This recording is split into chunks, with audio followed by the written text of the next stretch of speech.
Bonjour et bienvenue dans ce jour 22. Aujourd'hui, je vais vous parler un peu d'une théorie qui me plaît beaucoup, c'est la théorie du multivers. On va voir un peu ce qui se passe dans cette théorie. En gros, déjà, c'est quoi la théorie du multivers? La théorie du multivers signifierait que du coup, il y ait plusieurs univers parallèles par rapport au nôtre. Chacun doté de ses propres lois physiques avec des caractéristiques uniques.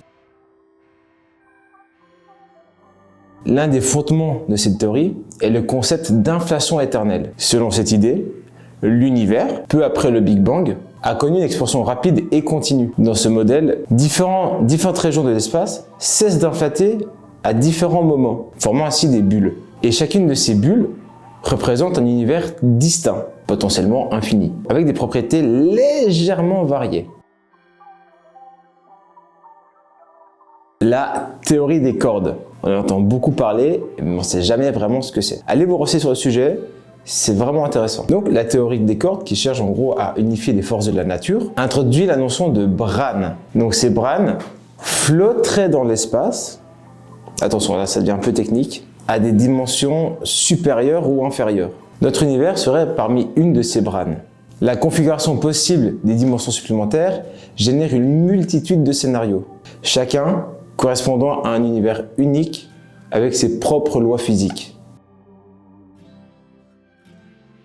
Là, on est dans l'interprétation des mondes multiples de la mécanique quantique. Proposé par Hugh Everett, un physicien mathématicien des années 1950 environ, il suggère que chaque décision quantique crée un univers parallèle. Je pense que c'est souvent ce qu'on vous a dit, que vous avez le choix entre oui et non. Et bien si dans cet univers on prend oui, ça va créer un univers où vous aurez pris non. Et du coup ça crée des branches multiverselles. Un peu comme dans la série Loki. Si vous l'avez vu, si vous voulez un exemple un peu typique.